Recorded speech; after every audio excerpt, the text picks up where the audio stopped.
All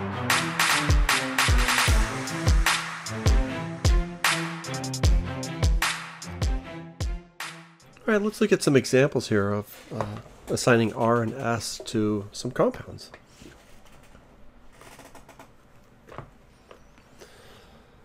So let's first look at this molecule. Let's put a carbon, throw a carbonyl on there, OH, so this is a carboxylic acid functional group.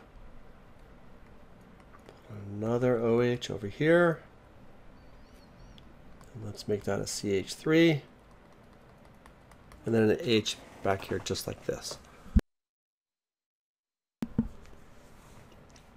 So let's start numbering. Well, the H is going to be number 4, right? There's nothing with a smaller atomic number than that. So this is going to be number 4. And let's take a look here at that. So that's a carbon atom. Here we're a carbon atom. Here we're an oxygen atom. Right, so that means oxygen is going to be number 1. We have our number 4 determined here. So what's going down the line? What's off of this? Well, that carbon's connected to an oxygen, and then an oxygen, and an oxygen. So it's an O, O, and O. And at this atom, that's connected to a hydrogen, hydrogen, and a hydrogen. So that means that this carboxylic acid is going to be your number 2, and that will mean your CH3 is number 3. So then putting the numbers all in here, we have a number 1 here, right? We have a 2 for the carboxylic acid, a 3 for the CH3, and a 4 for the H. And then we ask ourselves, is number 4 pointing away? Yes, it is. So it's moving this direction. That direction is the R direction. So this is the R stereoisomer of this molecule. So let's play around with it. Let's draw the mirror image of it. So the mirror image, we have our carbon here. We have our C double bond O H here.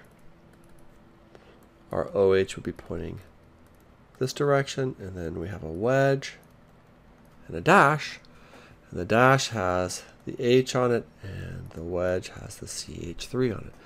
Now the numbering for this is not going to change. It's still going to be a number 1 here, number 2, number 3, and a number 4. And then again we check, is number 4 pointing away from us? Yes, it is.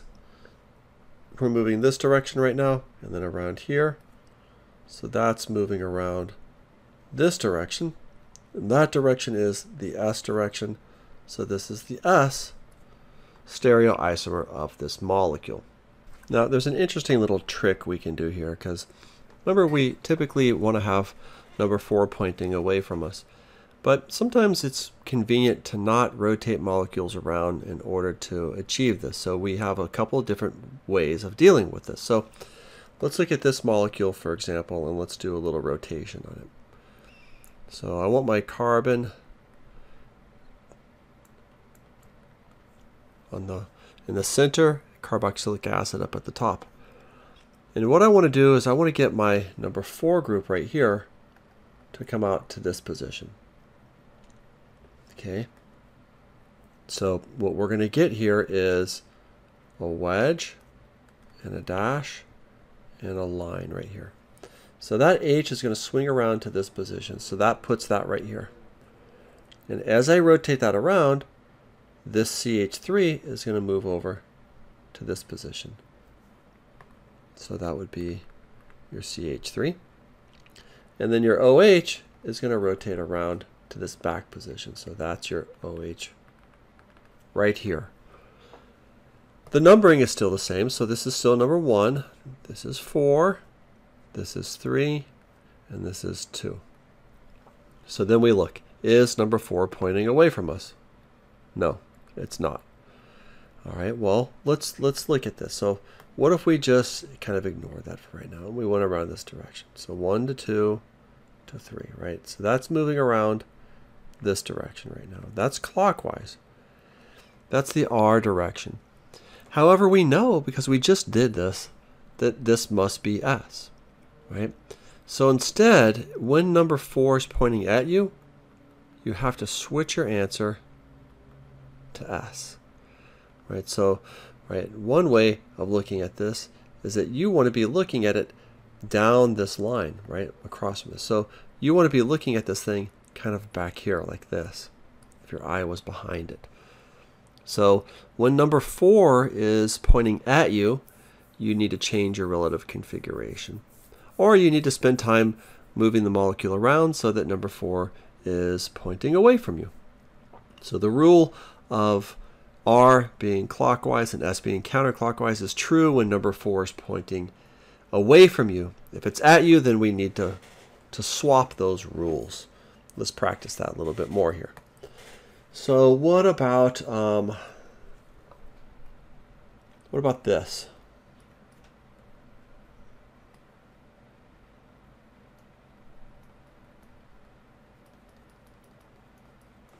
So let's go through and determine what the stereocenter is for this, what the designation is. All right, so just kind of looking at this thing here, carbon, right, is here. A carbon is here and a carbon is there. So those all tie right off the bat. So, you know, if you can number this without doing this, that's fine. But looking at this, here we have an H atom. Right here we have a carbon atom. Right here we have another carbon atom. And then last but not least, up here we've got another carbon atom. So that makes this, because H is here, that makes that number 4. Now let's just go down the line. So this black carbon here, what are we connected to? An H, an H, and an H. All right, what about this green one right here? That carbon is connected to a carbon and an H and an H. Right? The carbon that it's connected to is the CH3 down here at the end. And then the blue carbon here is connected to a bromine and an H and an H.